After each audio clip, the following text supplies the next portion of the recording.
They took them to bush. They are sleeping on the ground. No leaf, no mat. How do you expect them to live like that? Alhaji, oh my gosh. I sympathize. I feel for you. I feel for you. This is unbearable. All eyes are on me as the head teacher. All eyes are on me. You see, I have witnessed the funeral prayer of one of the parents here, very close to the school. She died. He has one child in the school. When she just come back, because she was not around when the incidents happened. But they found her to come back. When she came back, they told her that this is what is happening. Alhassan, there's a report indicating that there was prior warning about the attack.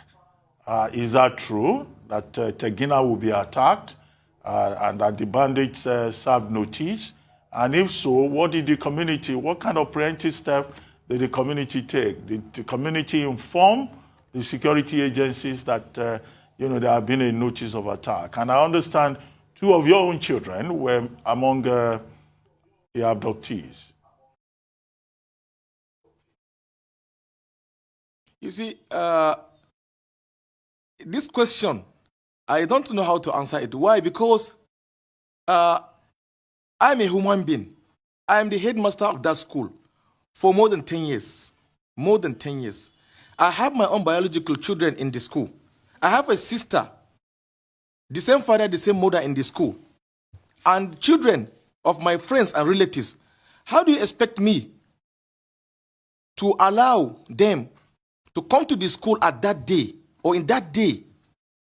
And you mean I have the information that the bandits will come and I will allow them to open the school. I will be in the school or allow my children to come to the school. It's not possible.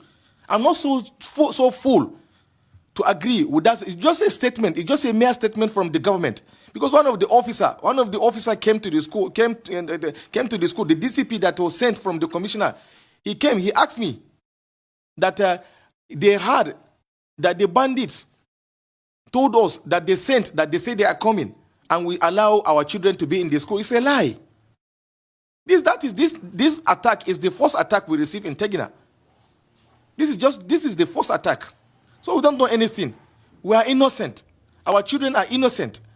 One painful thing is that my sister called me before the last discussion with the bandits. She was crying. She told me, she swore to God that the children, they are sick. They cannot walk. They have removed their hijabs, their veil. They unveil them. They removed their shirts. They left them with only trousers. They have no shoes, no food. They are giving them kuli. If you know kuli, they are giving them kuli. You know kuli, this is a granite cake. That is what they are giving them. How do you expect them to survive? My own children, they took them to where the unknown place to them, unknown environment. And I heard you talking of they left them in a floor. When you are talking of floor, you are talking of classroom, you are talking of our houses. No, it's not their houses. They are not in the class. Before you know, within that 10 to 15, 30 minutes, she fainted. And that is the end of her. She died. That was day before yesterday. One day after the incidents happened, another parent, woman, died. Because she has 2 children. She sent one to the town. When she asked about the abduction, she died from heart attack. As I'm talking to you now, my wife is down. They have to drip her yesterday. She did not cook. She did not eat. My little child that is at home is on. Oh, I'm so sorry, Alhaji. I'm so sorry. I'm sorry.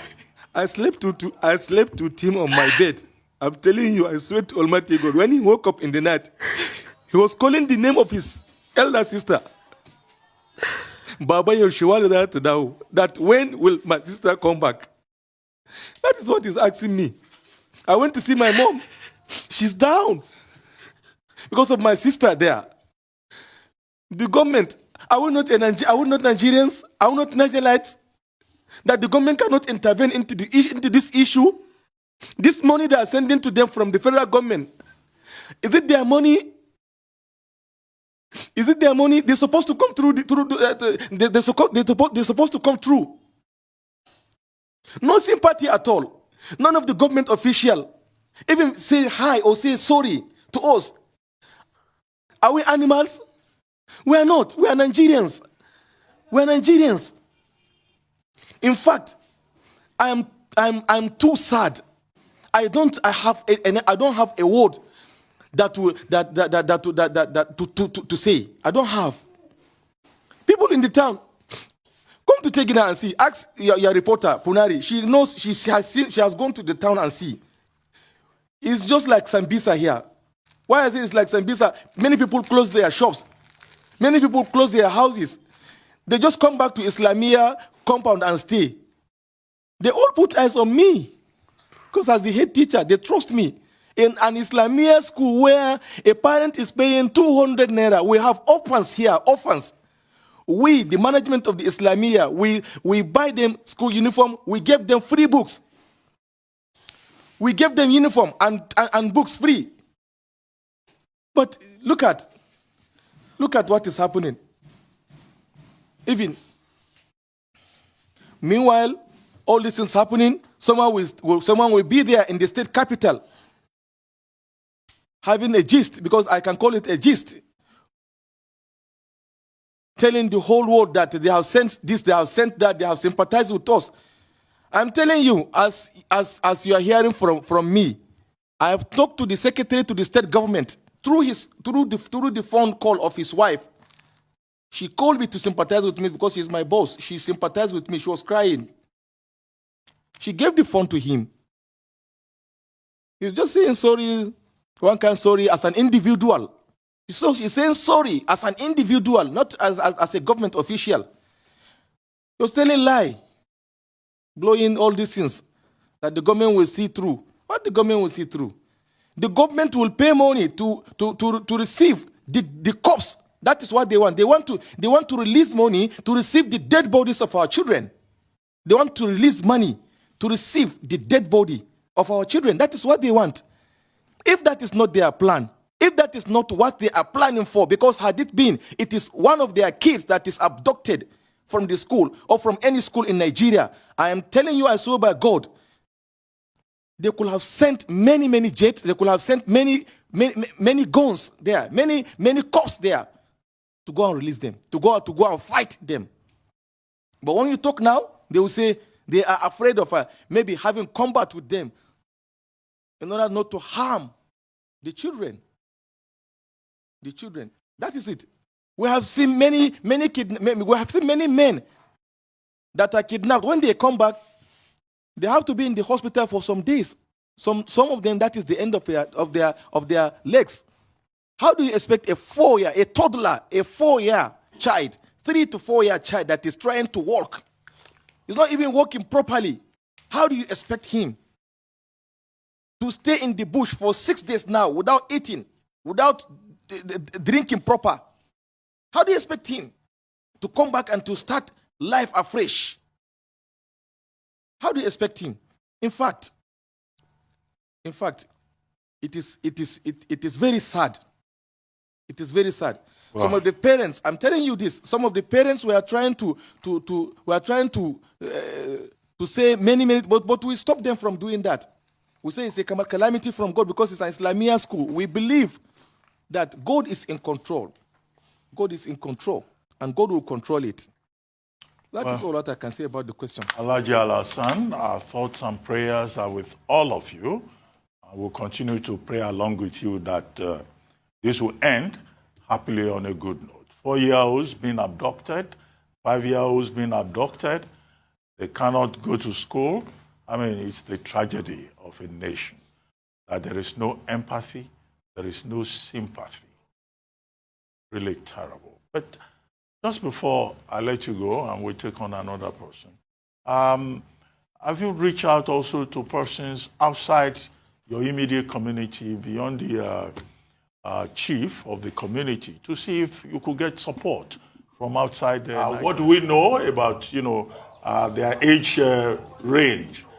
Because to think that children of 5 years, 6 years will be kidnapped, I mean, it's so frightening. It will shock you to know that there are also children as low as 3 years old. But what happened was that when the bandits came and they left with the number of children that they did, some of these children were now sent back home, those who are still very young, from ages 3, 4, and 5. Some of them were sent back, about 11 of them were sent back home, while the rest while they left with the rest of the children. And we even spoke with one of the child that was released by the bandits. We spoke to her day before yesterday when we filed that report. And she told us that they left with her, and later they asked her to go home. They brought them halfway and then asked them to come back home. But the rest of the children are still with the captors, 136 of them, including 3 other teachers. So some are still under the age, some are still within the age of 5, 6, and 7 who are still left with this bandits.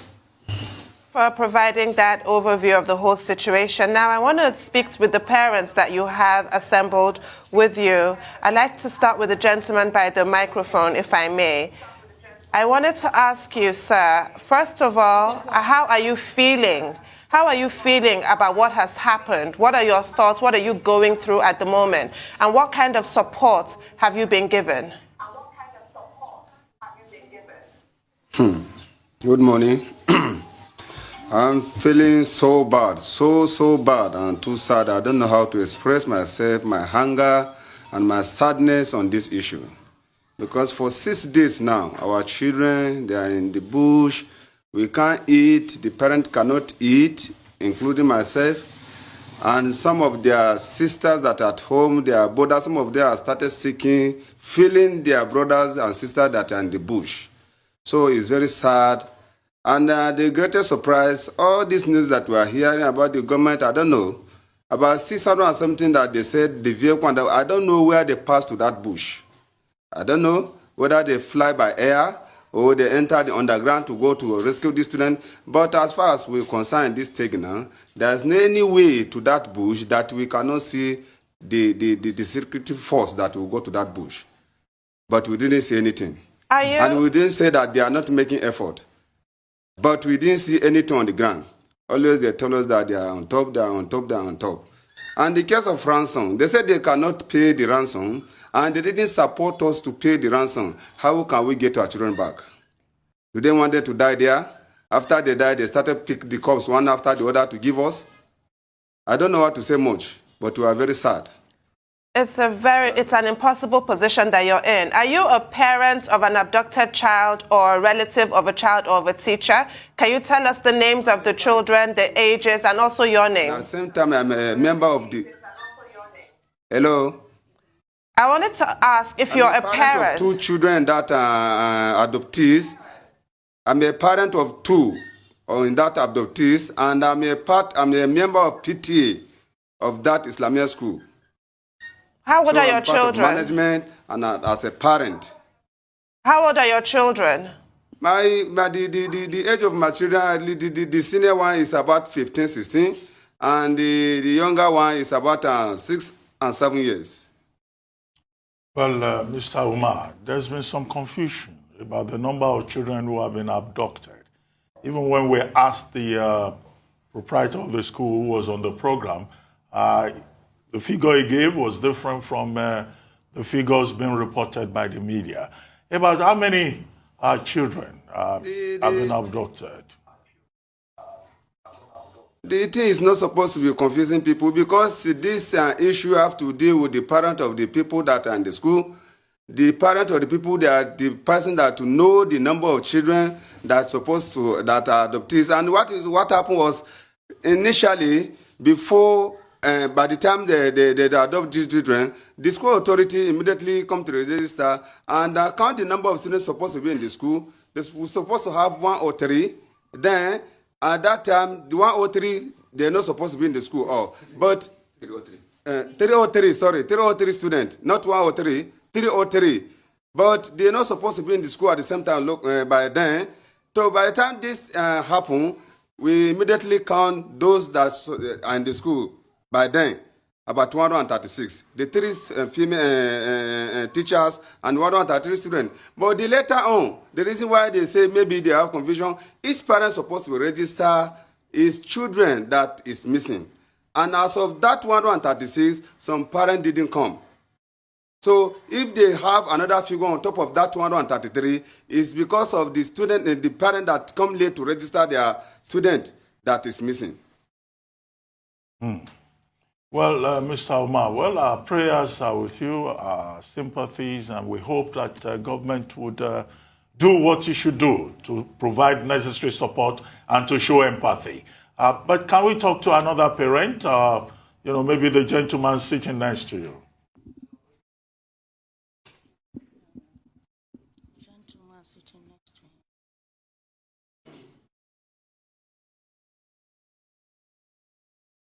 Hello, madam. Hello, madam. Thank you for joining us. Yes, just to take your reaction, this is very emotional for all of us. What's your reaction to how the government of Niger State has been handling this so far? We're even told that the governor of Niger State traveled and he's not returned since then. And, not much has been done by the state government. How many children do you have in the school? And, how do you feel? I have 5 children in the school. And initially they abducted all. And then later on they released the tender ones, the one of the 2 years and that of the 4 years. And they went away with the other one of 6, 7, and 13. So in fact, the whole incident was terrifying because everything happened in my presence. I was not actually physical, but since the school is in my compound, I was hearing everything. In fact, I was seeing when the bandits were going away with these children, but there was nothing you can do. So in fact, it's terrifying, and the government is not helping matters at all. They are just there speaking this, speaking that. We are not seeing anything on the ground. I'm so sorry for what you're going through, Madam Hadiza. Can we know the names of your children and their ages? I have Hayatuddin Hashimu, who is 6 to 7 years. Then I have Khairi, who is around 9 to 9 years. Then I have Mariam Hashimu, who is the 13th. Wow, I don't even know what to say. I'm stunned. You initially had all 5 abducted, but 2 were returned to you.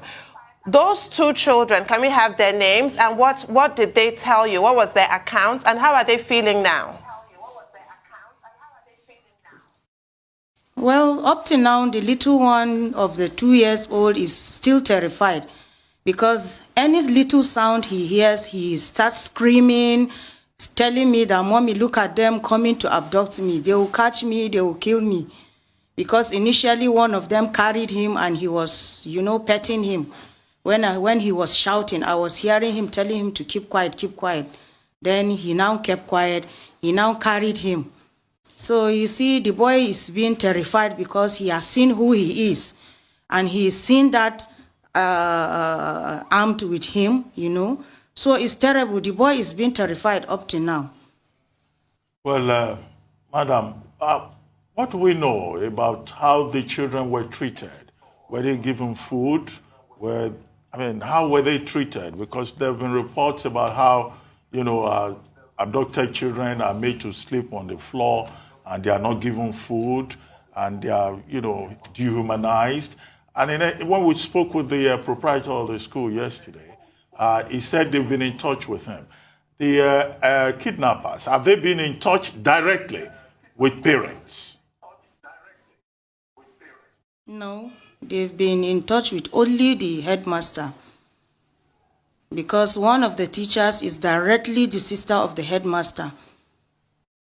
So they have been communicating with the headmaster. And you know, the situation these children are, you cannot imagine. You can't imagine. You know, actually, they don't have houses there in the bush. You know, initially, the scanty report we received the first day they abducted them, that's on Monday, they said some of the refugees that were coming down into the town, they said they saw them under big trees. You know, they will keep those children there and they starved them for 3 days without giving them any single water, you know. So it was later on when they started negotiating, and I think they start feeling that some kind of funds are going to be raised. They now start giving them water. So you can imagine those children of that tender age, you starve them for 3 days. So you imagine what kind of situation are they even in now. And by the time they start feeling or experiencing, maybe there is kind of a security is going around, you know, eventually they will move the children down to another place. And it's not that they are conveying them with bike or any motorcycle, they will trek down, you know. The big ones will suffer because they are the ones to carry the small ones and be trekking. And they all remove their shoes. Even when they were abducting them in the school, they were shouting, remove your shoes, because most of them are crying, my shoe, my shoe. So they now say, remove your shoes, we are going to buy shoes for you there. Where are they going to buy shoes for them? They are there walking there in the bush barefooted, sleeping on the ground. You know, in fact, you can imagine the situation they are. It's terrible. We are just here. We just don't know what is happening. Well, Mrs. Hashim, and most of these children are sick. We have sick children among them. Mrs. Hashim, let's talk to the madam sitting next to you. The madam to your left, if we could talk to her. Hello? Yeah, she can speak, but she doesn't know how to speak in English. Oh, okay. She only speak with the native.